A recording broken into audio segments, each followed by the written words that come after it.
morning. Happy Tuesday, May 18th. We're going to get going today and take a look at the learning target one last time for Chapter 9. With lessons 3 and 5, I can use tree diagrams and counting principle to count the number of outcomes and find probability. So you're going to do a warm-up to begin with, and you can do that on a separate sheet of paper. It is linked there for you to bring up. It will look like this. You're going to have 3 questions there. And number 2, you're going to draw a tree diagram. So you'll need lined paper and some space to write some things down. So we'll start with that. And then we're going to head into your lessons 3 and 5 quick check in Schoology, which is an assignment grade, right, that you get to use your calculator and take unlimited times. With your time remaining today, you're going to make sure your Chapter 9 graded checklist is complete. So everything listed there, all 3 weeks of ALEKS, lessons 1 and 2, and then 3 and 5, quick check. Those will close tonight at 11:59, and Chapter 9 will be complete. And then with your time remaining after you make sure your Chapter 9 checklist is good to go, it says Math Google Classroom Final Exam Review. So we're going to start looking at some things to prepare for that final exam in June. And so you will see in the 7th grade math classroom right there, 2020-21 Final Exam Review. And I'm going to give you some Chapter 1 items here to review. This will be live by the time you get done with your quick check tomorrow. There are 5 quizzes, practice lessons to go through Chapter 1 and remind you what we learned with proportions and unit rates and constant rate and so on there. So that will take care of your agenda for today. And don't forget that your M-Step for Math is on Thursday this week. And other than that, I'm going to let you get started. So you're going to bring that warm-up up. You're going to pause the video. You're going to work those 3 problems out. I will meet you back here in just a few to go over the answers. So when you are ready to go, then unpause the video and we will talk about what you should have had. See you in a few. All right, let's go over your warm-up. So number 1, choosing sugar cone or waffle cone with chocolate, vanilla, strawberry, or mint ice cream. So you see over to the right is your tree diagram. So letter A, how many outcomes are possible? So you can take a look at the possible sample space. You could get a chocolate sugar cone, a vanilla sugar cone, a strawberry sugar cone, a mint sugar cone. You could also get a chocolate waffle cone, vanilla waffle cone, strawberry waffle cone, and a mint waffle cone. So if you count all the ends of those branches, you have 8 outcomes possible of different ice cream combinations.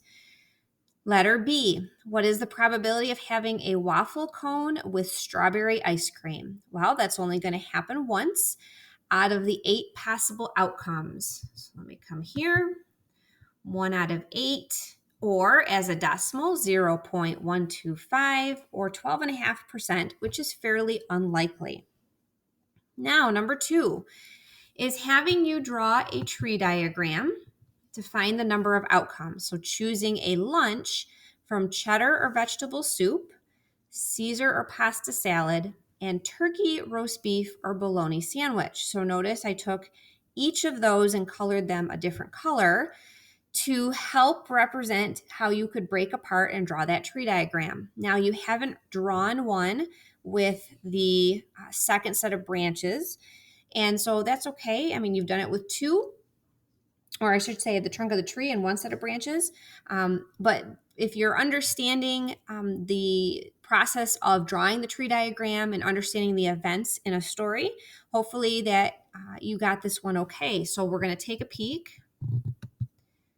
So you start with your soup, cheddar and vegetable. So that first set of events is the trunk of your tree. And then once you pick your soup, you have 2 types of salads. And so Caesar or pasta, since you have those 2, you draw your 2 branches from each soup and you label your Caesar and pasta salad.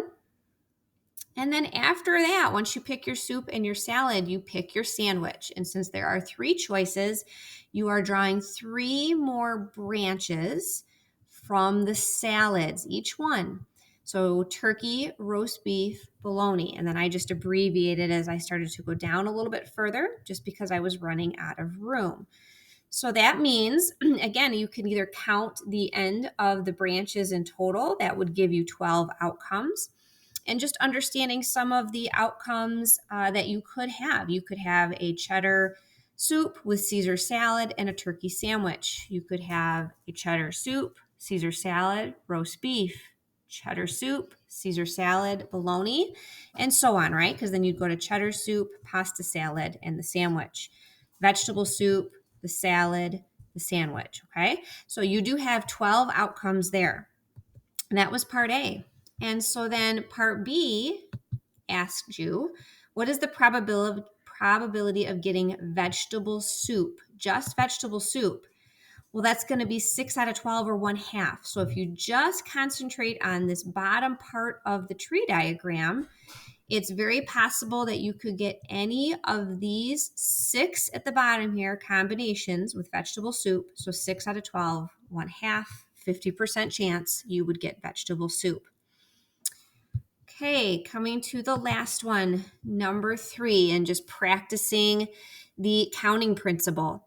Find the number of outcomes from tossing a quarter, a dime, and a nickel. And so there was a problem very similar to this in the book that I did with you, I believe, yesterday. And so that means you take a look at understanding that each one of those coins has heads and tails. And so you're going to say, okay, on a quarter, heads or tails, there's 2 possibilities there. A dime, heads and tails, 2 possibilities. And a nickel, heads or tails, 2 possibilities. So 2 times 2 times 2, you have 8 outcomes possible on tossing a quarter, dime, and nickel. Okay, so there you go for your warm up for today to prepare you for your quick check. So that is the next thing that you're going to head into. And then again, when you go back to the agenda, just follow what's here, check and make sure your checklist is complete, and then head into some final exam review. Have a great Tuesday and a great Wednesday working on ALEKS for this week at home. And I actually won't see you back till Friday on video. Thursday's the M step. And so we'll see you on Friday.